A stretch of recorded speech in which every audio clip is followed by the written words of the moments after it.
आप सभी का स्वागत है। आज मैं वर्ग 10 का बिहार बोर्ड एग्जामिनेशन का जो है विषय इतिहास पढ़ाने जा रहा हूँ। चूंकि ये पहला वीडियो है इसलिए संसाधन की कमी है, अभाव है। आप देखें, पहला वीडियो में जो है कमेंट जरूर करें और अच्छा लगे तो आप दोस्त परिजन मित्र को जो है जरूर शेयर करें और सब्सक्राइब करवाएं। आपको इतिहास में पढ़ाने जा रहा हूँ। विषय है खास, पढ़ाऊंगा इतिहास। और इतिहास जो है यहाँ दो शब्दों से मिलकर बना है, इति जोर हास। इति जोर हास।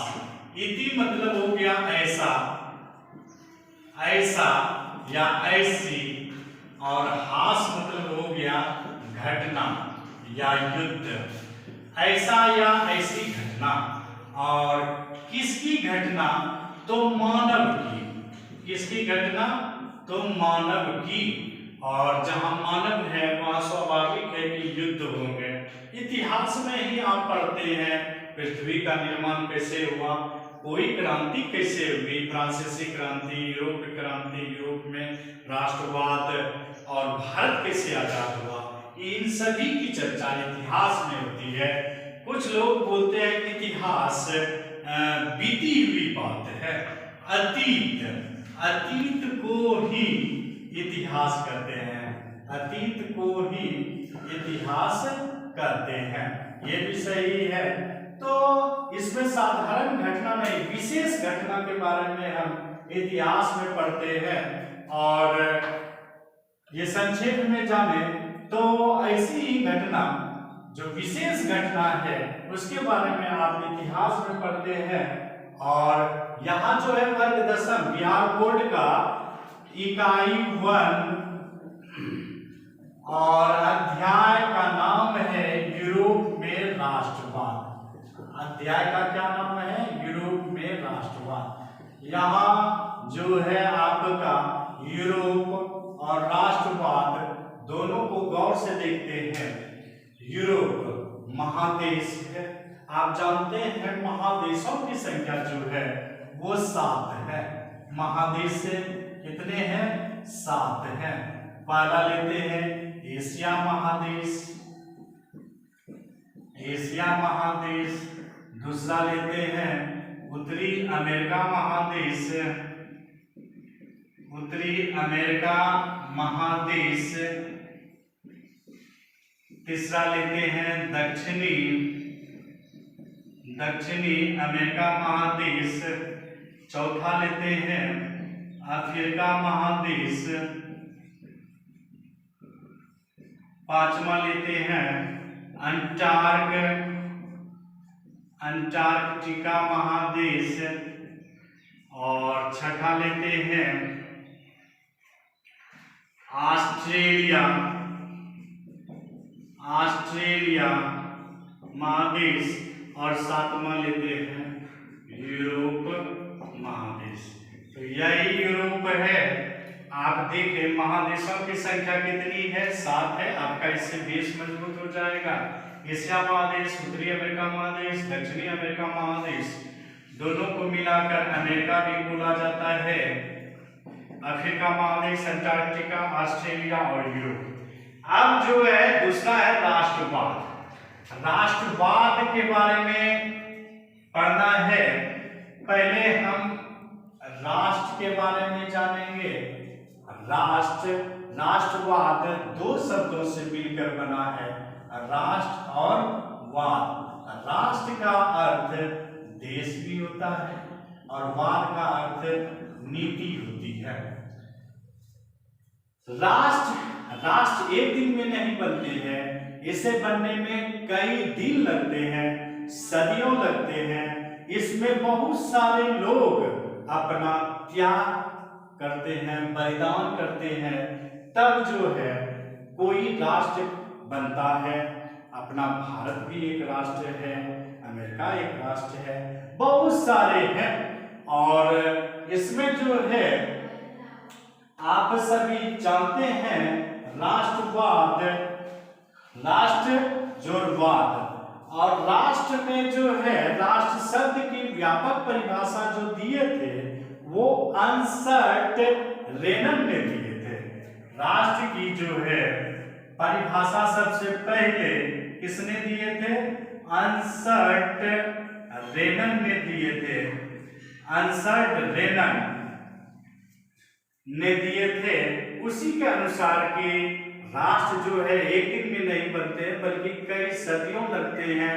सभी अपना त्याग बलिदान कुर्बानी की कहानी होती है। इसमें सब इसमें जो है अपने मेहनत से राष्ट्र का निर्माण करते हैं। दूसरे एक और थे फ्रांसीसी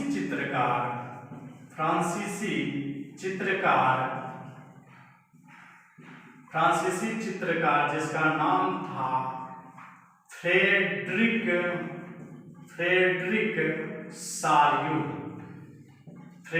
सारियो अपने विभिन्न चित्रों के माध्यम से दिखाते थे कि राष्ट्र कैसा होना चाहिए। अपने विभिन्न कपड़ों से रंगों से ये दिखाते थे।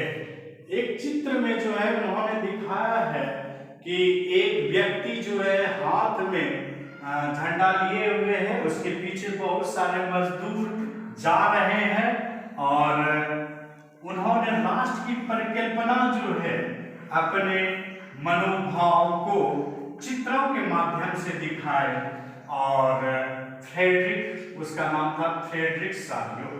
अब चलते हैं थोड़ा लेसन में ही है आपका जो है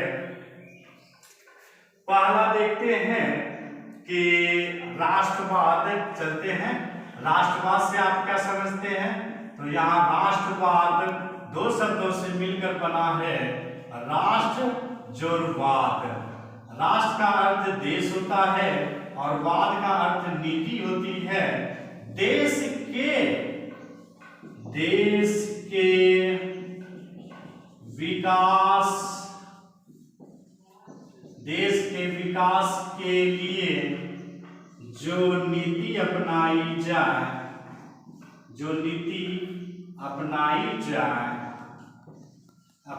जाए उसे ही राष्ट्रवाद कहते हैं। हो सकता है मेरा अक्षर छोटा दिखाई पड़े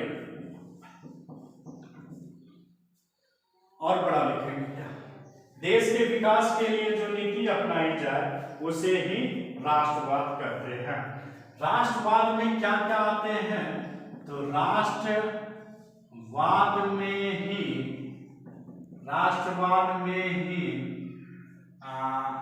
सामाजिक,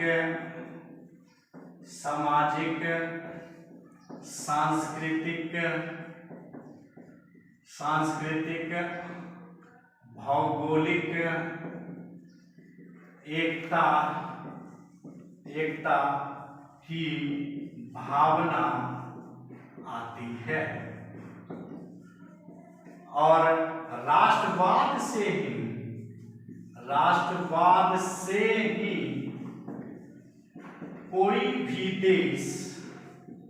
कोई भी देश आजाद होता है। तो यहां तक हो गया। लघुत्तरी में है कि राष्ट्रवाद से आप क्या समझते हैं? राष्ट्रवाद दो शब्दों से मिलकर बना है, राष्ट्र और वाद। देश के विकास के लिए जो नीति अपनाई जाए उसे राष्ट्रवाद कहते हैं। इसमें सामाजिक, सांस्कृतिक, भौगोलिक एकता की भावना आती है और राष्ट्रवाद से ही कोई देश आजाद होता है।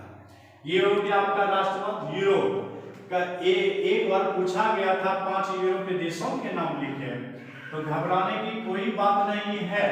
5 यूरोपीय देशों के नाम, यूरोपीय देश तो फ्रांस ले लीजिएगा, जर्मनी ले लीजिएगा, इटली ले लीजिएगा, स्पेन ले लीजिएगा, पुर्तगाल ले लीजिएगा। फ्रांस, जर्मनी, इटली, स्पेन, पुर्तगाल, ब्रिटेन, ऑस्ट्रिया, ये सभी प्रचलित आपके हैं नाम। और जब मैं लेसन में जाऊंगा तो वहां बताया जाएगा कि कौन यूरोपीय देश है।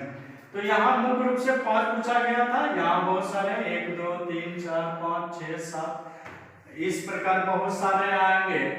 चलते हैं अब लेसन में, और लेसन में जो है आप समझ गए यूरोप देश के नाम, राष्ट्रवाद भी समझ गए। अब जो है राष्ट्रवाद कहाँ से चालू हुए उसके बारे में जानना है। और पहला जो लेसन है यूरोप में राष्ट्रवाद, उसमें किसकी चर्चा है उसके बारे में और देखते हैं। राष्ट्रवाद जो है, राष्ट्रवाद सबसे पहले जो है शुरुआत हुई थी पुनर्जागरण के समय से ही। कब शुरू हुई थी? पुनर्जागरण के समय से ही। लेकिन धरातल पर जो है सबसे पहले साक्ष्य प्रमाण देखा गया वो कब? तो फ्रांसीसी क्रांति में।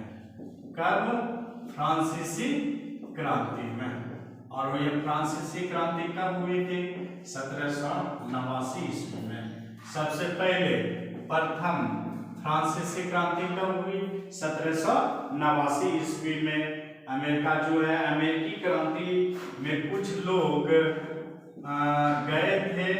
अमेरिकी क्रांति हुई थी 1776 ईस्वी में। इसमें कुछ लोग गए थे, वो जब अपने देश आए फ्रांस, तो वो भी अपने देश को सुशोभित करना चाहते थे। इसलिए फ्रांसीसी क्रांति 1776 के बाद फ्रांस में 1789 ईस्वी में हुए। और राष्ट्रवाद सबसे पहले पुनर्जागरण के समय हुआ। फ्रांसीसी क्रांति के समय जो है ये और व्यापक हो गए। राष्ट्रवाद का बीजारोपण जो है यूरोप में सबसे पहले फ्रांसीसी क्रांति के समय ही हुई। और इसे जो है लाने का श्रेय, यूरोप में राष्ट्रीयता की भावना का लाने का श्रेय जो है वो नेपोलियन को जाता है।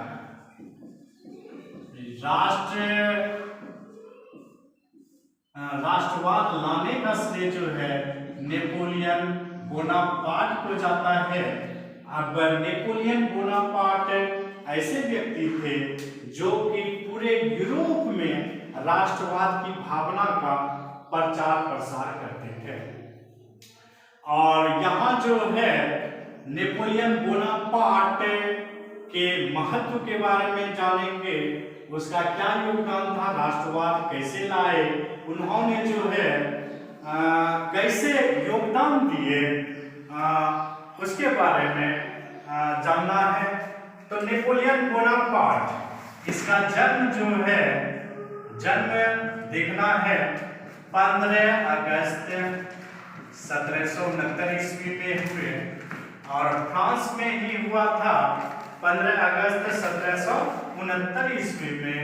और मृत्यु जो हुए थे इसका 1821 ईस्वी में।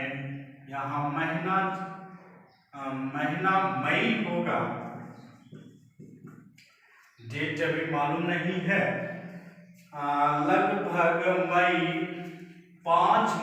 लगभग 5 मई 1821 ईस्वी में। 1769 ईस्वी में जन्म और 5 मई 1821 में। नेपोलियन बोनापार्ट ऐसे व्यक्ति थे जो अपने फ्रांस देश को अच्छे ढंग से सजाना चाहते थे। यूरोप में राष्ट्रवाद को लाना चाहते थे, किसी के गुलामी अधीन नहीं होने देना चाहते थे। बहुत सारे ये युद्ध लड़े और ये जो शासक बने, इसका राज्याभिषेक जो रहा 1804 ईस्वी से लेकर 1814 ईस्वी और कुछ 1815 से 1815 तक ही रहे, कुछ महीनों के लिए रहे। लगभग आपका ये मई या अप्रैल में रहे और इनके बाद जो है इनका पतन हो जाता है।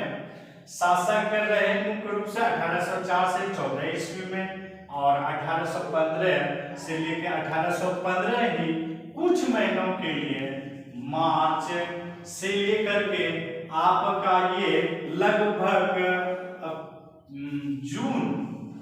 जून 1815 ईस्वी तक रहे। नेपोलियन बोनापार्ट ऐसे व्यक्ति थे जिसके सामने जो है कोई टिक नहीं सकते थे, और नेपोलियन बोनापार्ट ने सबसे पहले जो है विवाह जो किए थे वो राजकुमारी से किए थे, ताकि जो है उसे आसानी से राजगद्दी मिल सके।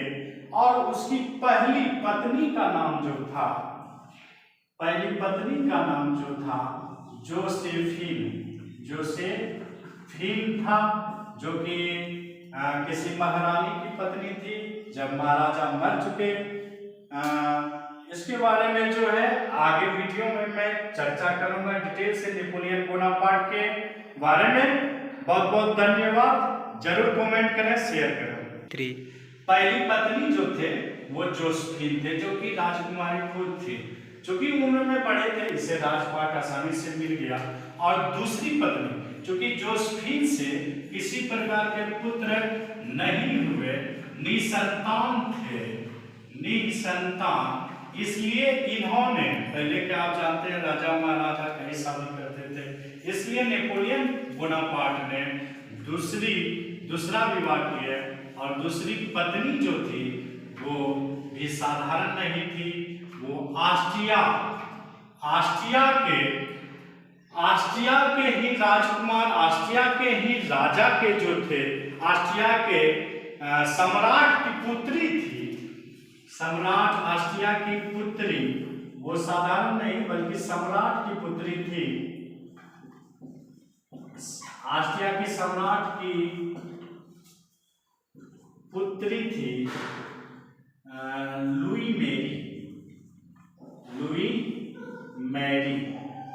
मैरी से इन्होंने विवाह किए। और मैरी लुई, थोड़ा नाम गड़बड़ हो गया, मैरी लुई। और जैसे ही ऑस्ट्रिया के सम्राट की पुत्री से विवाह किए, वैसे ही इसे जो है ऑस्ट्रिया में बहुत ही राजपाट मिल गए आसानी से, और इससे जो है आगे चल के पुत्र होते हैं नेपोलियन जो है नेपोलियन द्वितीय, जो कि इतिहास में इसका भी बहुत ही योगदान रहा। अब जो है यहाँ नेपोलियन बोनापार्ट अपना युद्ध लड़ते गए, किसी के सामने ना रुके ना झुके, लेकिन एक युद्ध में जो है बेचारे हार जाते हैं, उसका नाम है वाटरलू के युद्ध के मैदान में, जो कि 1815 ईस्वी में हुए। ये बुरी तरह से हार गए, वाटरलू के मैदान में हार गए। और ये था 18 जून 1815 ईस्वी में बेचारे जब हार गए, इसे बंदी बना लिया गया नेपोलियन बोनापार्ट को, और इसे अंध महासागर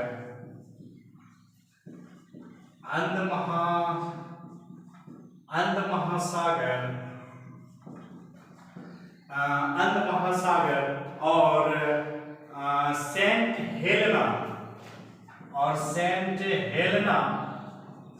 हेलेना में जो है इसे 6 वर्षों तक कैद करके रखा गया, जहां की 6 वर्ष के बाद बेचारे मर जाते हैं 5 मई 1821 ईस्वी में बेचारे मर जाते हैं। तो नेपोलियन बोनापार्ट का जो सबसे ज्यादा योगदान आता है नेपोलियन संहिता या नेपोलियन कोड, अपने इतिहास में नेपोलियन कोड या नेपोलियन संहिता, जो कि 1804 ईस्वी में इन्होंने लागू किए थे। और इसमें जो है कोई भी जो है जन्म से जो धर्म होता है उसे परिवर्तन कर सकते हैं अपने सुविधा अनुसार। इस प्रकार जहां नेपोलियन एक बहुत ही अच्छे सेनापति थे, बहुत ही अच्छे शासक थे, जैसे ही इसका पतन होता है, वहां से जो है मेटरनिक का जो है आगमन शुरू होता है, नेपोलियन का पतन और मेटरनिख का जो है आगमन शुरू होता है। नेपोलियन का पतन जो है मुख्य रूप से माना जाता है 1814 ईस्वी में, और यहीं से आगे जो है मेटरनिख का युग होता है 1815 से लेकर 1848 ईस्वी तक। अगले एपिसोड में, अगले वीडियो में मैं मेटरनिख के बारे में बताऊंगा। आता है क्वेश्चन, नेपोलियन बोनापार्ट किस प्रकार यूरोप में राष्ट्रवाद लाए, तो ये सब आप चर्चा कर सकते हैं। और जर्मनी हो, इटली हो, उन सभी में राष्ट्रवाद लाने का, पूरे यूरोप में राष्ट्रवाद लाने का जो है योगदान नेपोलियन बोनापार्ट का बहुत ही महत्वपूर्ण रहा। जैसे ही नेपोलियन का पतन होता है, फिर राष्ट्रवाद को कुचला जाता है, दबाया जाता है, वहां से मेटरनिख का आगमन होता है, जो कि घोर प्रतिक्रियावादी था, जनतंत्र का विरोधी था। अगले वीडियो में इसके बारे में चर्चा करेंगे, मेटरनिख युग के बारे में। ये वीडियो कैसा लगा, अपनी प्रतिक्रिया जरूर दें, कमेंट जरूर करें। बहुत बहुत धन्यवाद।